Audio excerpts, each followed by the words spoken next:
The first time I heard my own name used like a slogan, it was in a conference room that smelled faintly of burnt espresso and dry erase markers. Sean, Mila said, stretching the word like she was tasting it. You are the story.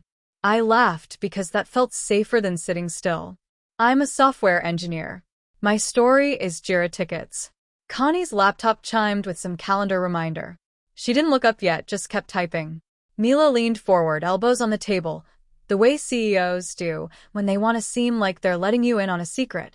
Outside the glass wall, the startup's open floor hummed like a beehive with better lighting. Mila tapped her nails against the tabletop. Our users are tired of polished corporate nonsense. They want real. They want a face. And you, my friend, are real. I felt my throat tighten and I hated myself for how fast it happened. A month ago, real had meant an internal demo that didn't crash. Now it meant something else entirely. Now it meant the part of my life I kept folded and tucked away like clothes I only wore when I knew no one would knock. You mean the party? I said, keeping my voice flat. Mila's grin widened. Yes, the party. The company holiday party. Technically, a rented space above a bar, cheap string lights, a playlist someone swore was tasteful, and the kind of open bar that turns colleagues into temporary best friends. I told myself I would just go say hello, make an appearance. Then I'd seen the photos Connie had posted in the Slack channel weeks before. Everyone dressed up, everyone a little extra, everyone leaning into some theme that didn't really exist. Someone had said, "Come on, Sean. Do something fun for once." And I had a simple black dress. Nothing outrageous. A wig that sat a little too tight. A bit of makeup Connie had helped me with in the bathroom while she talked me through it like she was assembling IKEA furniture. Breathe, she'd said, steady and practical. Mascara first, then we'll deal with the eyeliner. I'd walked out into the party as myself in a way I usually saved for late-night grocery runs in other neighborhoods and hotel rooms on solo trips where nobody knew my name. I'd felt the air on my legs and the strange, sharp clarity of being seen. And then Mila had found me. Not with judgment, not with a joke. She just stared for a second. And then her face had opened up like she'd been handed a gift she hadn't expected. You look incredible, she'd said. I'd almost cried right there, which would have been dramatic and messy and impossible to explain later. Instead, I'd smiled like it was no big deal, like I did this all the time, like the ground wasn't tilting. Now, Mila was using that moment as if it belonged to her. Connie finally looked up. Her eyes flicked from Mila to me, quick as a camera shutter. Before we turn Sean into a brand, can we talk about risk? Mila waved a hand. We always talk about risk. That's why we win. Connie shut her laptop halfway, as if physically reducing the screen would reduce the conversation. We are a startup. We do not have a crisis team. We do not have a legal department that can swat away internet garbage. And the internet, she said, and now her eyes locked on mine, will treat you like content. Mila's smile cooled by a degree. Connie, we're not throwing him to wolves. This is about being open. We say, here's our team. Here's our humanity. Connie didn't blink. The internet hears. Here's something to poke. I sat there with my hands folded so tightly my knuckles ached. What exactly are you proposing? Mila clicked her remote. The screen behind her lit up with a deck that had too many gradients. Slide 1, Authenticity Campaign. Under it, a photo of our product, then some stock images of happy people using it, then a title that made my stomach drop. Meet Sean. There was a photo from the party, cropped and brightened. Me in the black dress, hair falling over one shoulder, a smile that was half terror and half relief. I stared at it like it was someone else's life. Mila spoke softly, like she was offering me a raise. A short video, your voice. We talk about building things that fit real people. We talk about not hiding. We tie it to the product. We make it human. Connie's mouth tightened. And we don't use his full name. And we don't show his address. And we don't pretend this is brave content for engagement. Mila shot her a look. No one said brave. Connie raised an eyebrow. Not yet. I kept staring at the photo. In the still image, I looked calm, like I'd made a choice, and the choice had held. I remembered that night differently. How my heart had hammered so hard I could taste it. How every laugh in the room had sounded like it might be about me. I didn't know you took that, I said. Mila tilted her head. We took a lot of photos. It's company culture. It's my face, I said, and the words came out sharper than I intended. The room went quiet. Even the hum outside the glass seemed to dim, like the whole building was leaning in. Mila's expression shifted. To her credit, she didn't steamroll. She leaned back, palms up. Okay, fair. This is why we're talking. We want you to be comfortable. Connie's laugh was small and humorless. Comfort isn't the right goal. Control is. That word hit me like cold water. Control, not comfort, not feeling okay. Control meant boundaries. It meant choices that didn't evaporate the second the campaign went live. Mila clicked to the next slide. Here's what I'm thinking. We lead with you. You talk about showing up as yourself, how the company supported you, how it made you feel seen. My jaw clenched. I could already picture the comments, not the supportive ones, although there would be those. The others, the ones that dissected cheekbones and voice pitch, and called it a man in a dress, like they were announcing a weather report, the ones that treated my life like a debate prompt. Connie leaned forward. Mila, we are not putting words in his mouth about the company supporting him. That implies we're entitled to a story. It implies a before and after narrative, and it paints a target on him. Mila's eyes narrowed. So what? We do nothing. We keep pretending we're a faceless product. Connie's voice stayed level. We do if Sean wants and if Sean drives it. Or we don't do it at all. All eyes on me. My tongue felt too big for my mouth. I need time. Mila nodded quickly. Of course, but we're moving fast. We're launching in 6 weeks. This is the window. 6 weeks? Enough time for a campaign. Not enough time to turn an entire life inside out and make it safe. Send me the deck, I said. Connie opened her laptop again. I'll send you a separate deck with the risks. Mila stood, meeting over in her mind. Think about what it could do for you, Sean. Not just for the company. Visibility can be freeing. I flinched involuntarily. Connie caught it. Mila didn't. As Mila walked out, she added almost like an afterthought. And congratulations, by the way. You looked happy in that photo. The door clicked shut. Connie waited until Mila was gone to exhale. She rubbed her forehead with 2 fingers. Okay. I stared at the paused slide on the screen. Meet Sean like I was a feature release. Connie's voice softened. How are you feeling? I tried to joke again. It bounced off my ribs and fell flat. Like I'm about to get AIB tested as a person. Connie nodded once grimly. Exactly. That's the vibe. I swallowed. Do you think she's doing it because she cares or because it'll perform? Connie didn't hesitate. Both. That was the worst answer because it meant there was no villain to hate, no clean reason to refuse, just messy human motives mixed with metrics. Connie leaned back in her chair. Here's the thing. If you do this, you need 3 non-negotiables. 1, no full name. 2, you approve every cut. 3, we pre-plan for leaks. Not if, Sean. When? I stared at her. Leaks. Back where? Connie's gaze held mine. Your hometown? Your family? Someone from high school? Some cousin's friend? Someone who thinks they know you. My phone vibrated in my pocket like it wanted to prove her point. I pulled it out. Unknown number. I ignored it. Connie watched me. Is that? I don't know, I said, but my stomach already knew. When the meeting ended, I went back to my desk and pretended to work. I pushed code. I responded to Slack. I listened to someone argue about button colors like it was life or death. The whole time, my mind kept replaying the photo on the slide. My face, my smile, the moment I had believed I could be seen and nothing would break. At lunch, I walked outside and ate a granola bar on the sidewalk because sitting in the kitchen area felt like volunteering for eye contact. The air was cold and honest. It kept my thoughts from spiraling too fast. My phone buzzed again. This time it was my dad. Dad. I stared at the screen until it stopped ringing. Then, because I'm apparently a coward who still wants to be a good son, I called him back. He picked up on the second ring. Sean.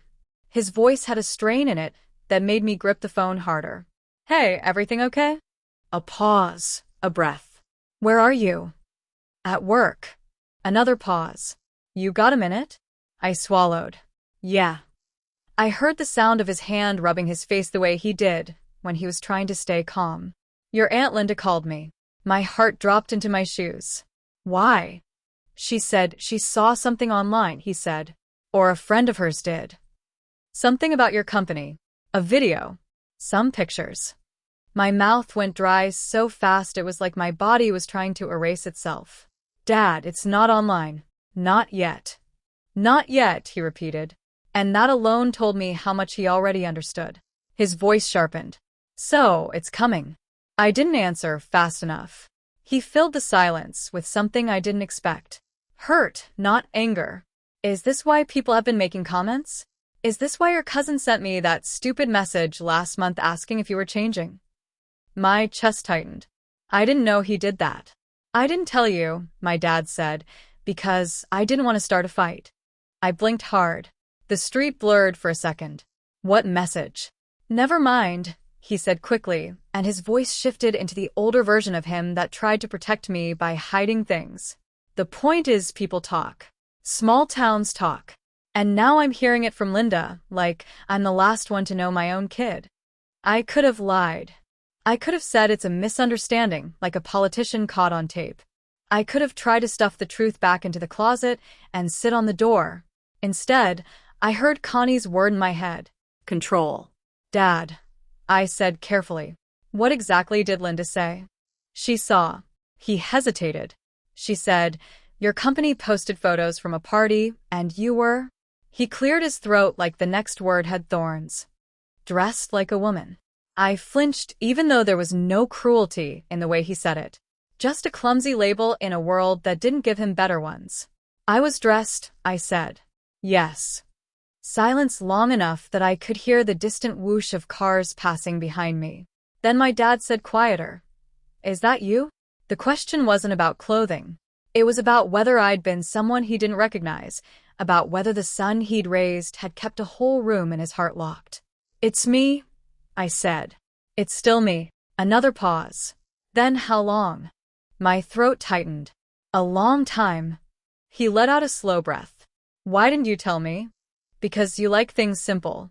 Because you make jokes when you're uncomfortable. Because you call everything weird when you don't have language. Because I didn't want to be the thing people pointed at when I walked into the diner. Because I didn't want you to worry, I said. And it wasn't even a lie. My dad's voice roughened. I'm worried now. I know, I said. He didn't yell. He didn't hang up. That alone felt like a miracle. I don't know what to do with this, he admitted. I'm not asking you to do anything, I said. I want you to hear it from me, not from Linda. He let out a small sound. Half laugh, half pain. Your Aunt Linda has always been a pain. I almost smiled. Yeah. Then his voice sharpened again.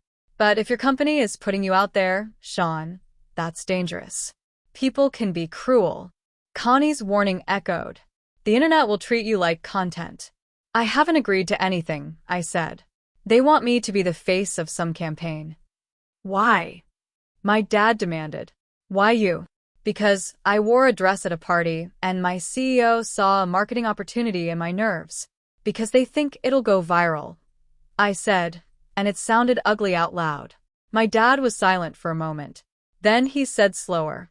Are you okay with it? I stared at the sidewalk at a crack filled with a tiny, stubborn weed pushing through concrete. I don't know. Then don't do it, he said immediately. I laughed once sharp. Dad, that's not how work works. It is if you say no, he insisted.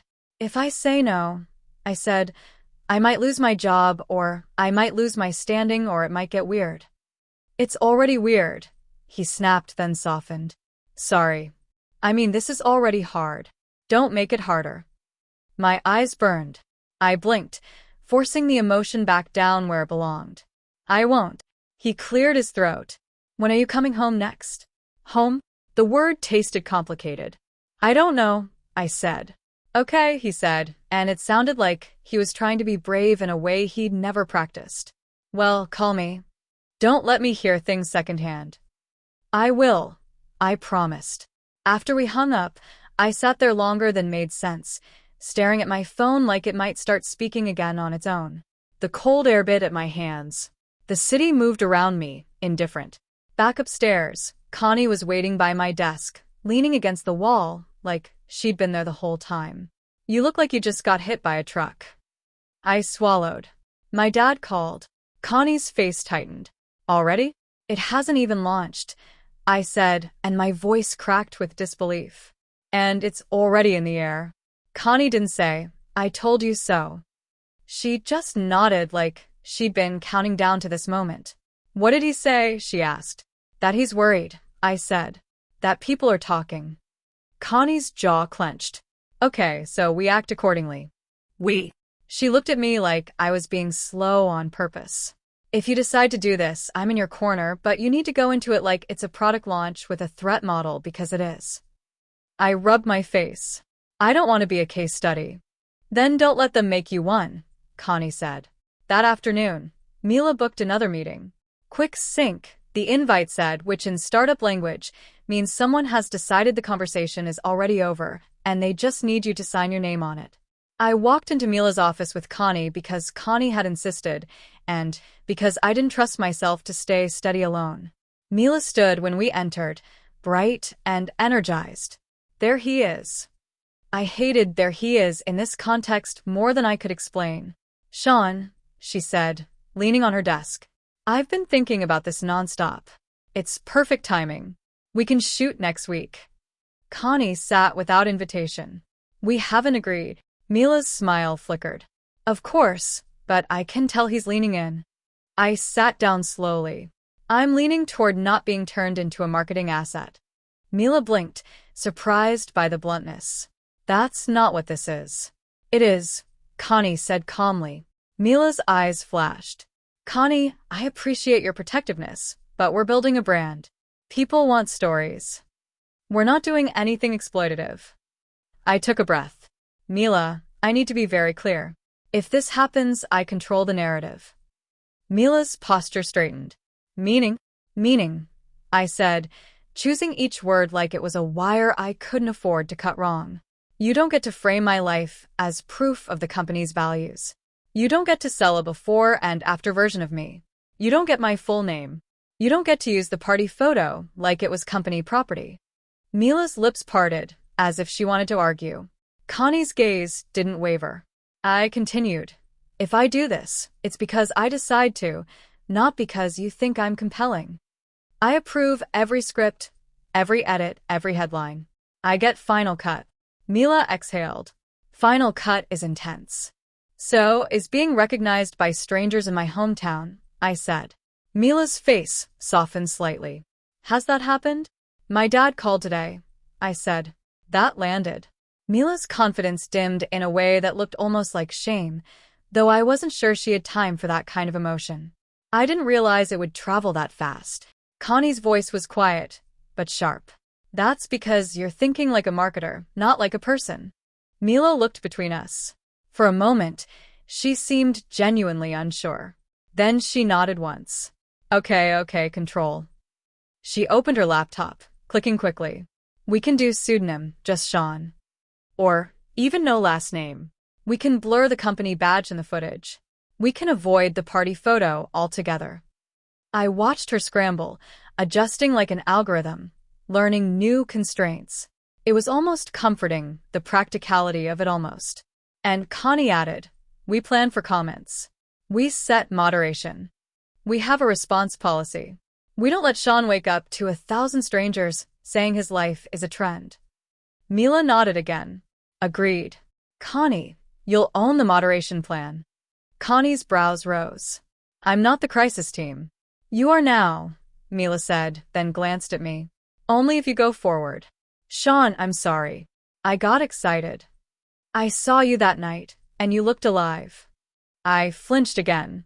Not because she was wrong, but because she'd touched something private. Mila leaned forward. I don't want to hurt you. I want to build something meaningful. But I also need this campaign. Our growth is flat. Investors are watching. I'm not going to pretend that doesn't matter. There it was, the honest part. Metrics and money sitting beside humanity like they belonged together. I sat back. My mind ran through scenarios like a stressed-out spreadsheet. Say no and keep my life quieter, but risk being sidelined at work. Say yes and step into visibility that might crack open doors or crack me open. Connie watched me with a kind of fierce patience. She wasn't pushing. She was waiting for me to choose my own edge. "I'll do it," I said, and my voice surprised even me. Mila's face lit up instantly. "Yes." I raised a hand. "But only under those conditions. And I want one more." Mila leaned in. "Name it." "If anyone," I said, "anyone at this company leaks anything beyond what we agreed to, you back me publicly. Not privately, publicly. You don't let me stand alone." Mila's smile faded into seriousness. "Done." Connie nodded once. "Put it in writing." Mila pointed at Connie, half amused, half exasperated. "God, you're a pain." "Thank you," Connie said. The next week was a blur of planning meetings that made my skin itch. A script workshop, a wardrobe conversation that I didn't want to have in a conference room, but had anyway because we were all pretending everything was normal, a video shoot schedule, a lighting test. At home, late at night, I stood in front of my mirror and tried to find the version of myself that could talk into a camera without flinching. The wig felt too tight. My eyeliner looked uneven. My hands shook. In the bathroom, I practiced lines like I was preparing for a trial. "My name is Sean. I work in tech. I build things for people." I stared at my reflection and tried not to think about the comments section. Connie insisted we film in a neutral location, not the office. "No posters," she said. "No identifying landmarks, no windows that show the street." Mila tried to argue. Connie won. On shoot day, the room was quiet except for the soft hum of equipment. The camera felt like an eye that didn't blink. Mila sat behind the monitor, focused. Connie sat beside her, arms crossed, looking like she would fight the lens if it got too close. The director, a freelancer Mila had hired, gave me a gentle smile. "Whenever you're ready." I took a breath, then another. I spoke, not in a grand speech, not in a polished narrative. I spoke like a person who has spent years choosing silence because it was easier, and who is now choosing words because silence has started costing too much. "I'm Sean," I said. "I work on software that helps people organize their lives. I like building things that make sense, and I also have a part of my life that I kept private for a long time because I didn't know what would happen if people saw it." I paused, throat tight. "The internet loves to turn real people into memes," I continued. "So, I'm not here to be a joke. I'm not here to be a headline. I'm here because I want to speak in my own voice." We did take after take, trimming and adjusting. Mila wanted more warmth. Connie wanted more boundaries. I wanted to crawl out of my skin. At one point, Mila said, "Can you say something about how the company supported you?" Connie leaned forward. "No." Mila frowned. "It's true, though." I looked at Mila. "You didn't support me." "Not yet." "You saw me, and you thought viral." "Connie is supporting me." Mila's cheeks flushed. She opened her mouth, closed it, then nodded. "Fair. We found the line instead. I'm lucky to work with people who listened when I said I needed control." That was true. Messy, but true. 2 weeks later, the campaign went live. Not under my full name. Not with my hometown listed, not with a neat label attached to my life, just a video, a face, a voice. The company posted it with a caption that was for once restrained. "Meet Sean, our teammate." His words and his voice. Connie had built a moderation plan like a fortress. Filters, report cues, a schedule, so I didn't have to read anything at 2 a.m. in the dark. She sent me the plan with a message that read, "You are not required to consume your own comments." The video did what Mila wanted. It performed. Likes, shares, articles, reaction videos, people stitching it with their own experiences, some kind messages, some awful ones, a few that made my stomach turn. Not because they were threatening, but because they were cheerful in their cruelty. LOL. What is this, bro? Why are we doing this? Connie nuked them when she could. Some got through anyway because the internet is a leak by design. My phone buzzed all day. Coworkers messaging support. People I hadn't spoken to in years suddenly checking in. DMs from strangers asking invasive questions like they were entitled to answers. Mila called it a win before the first day was over. "We're trending," she said, breathless. "This is huge."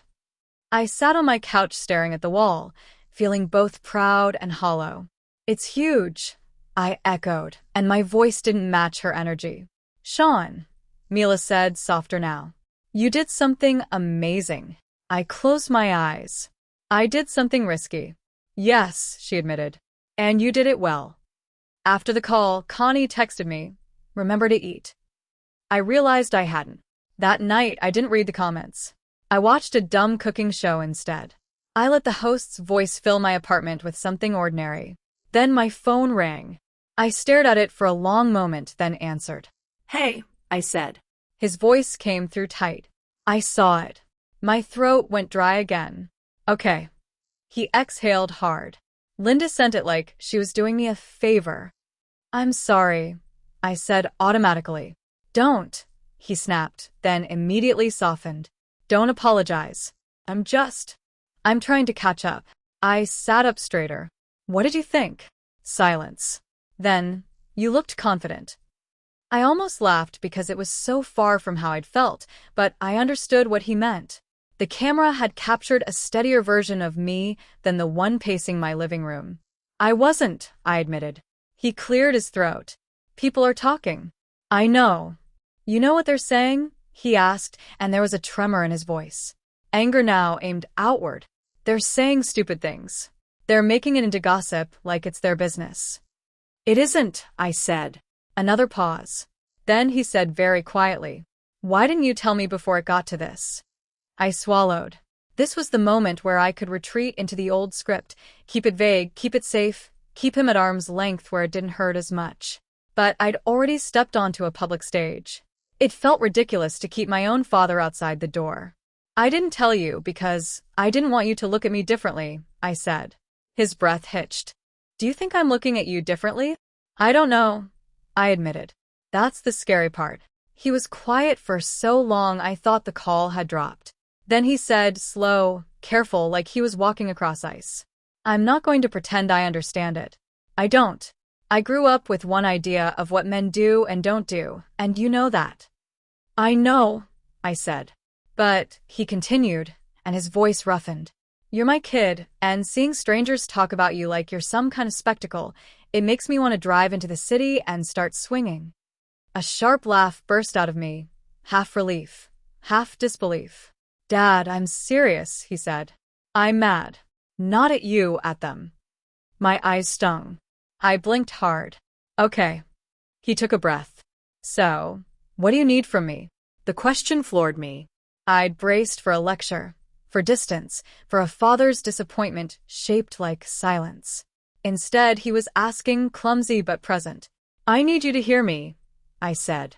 "Not Linda, not the town me." "I'm hearing you," he said. "I'm still private about it," I added. "That doesn't mean I'm ashamed. I don't want every part of my life to be public property." My dad was quiet, absorbing that. "Privacy and shame," he murmured like he was testing the words. "Yeah," I said. "They're not the same thing." He exhaled. "Okay." It was such a small word. It didn't fix everything. It didn't erase the town's gossip or the internet's cruelty or the fact that my life had just become searchable. But it was a step that didn't feel like a performance. "I wish you told me earlier," he said. "I wish I could have," I admitted. He cleared his throat. "Your mother would have. She would have had a lot of questions." The mention of her, gone 5 years now, made my chest ache. "Yeah," I whispered. "I know." He hesitated. Would you come home soon? We can talk." "Not in the diner, not with anyone around, just here." The image of my childhood kitchen flashed in my mind.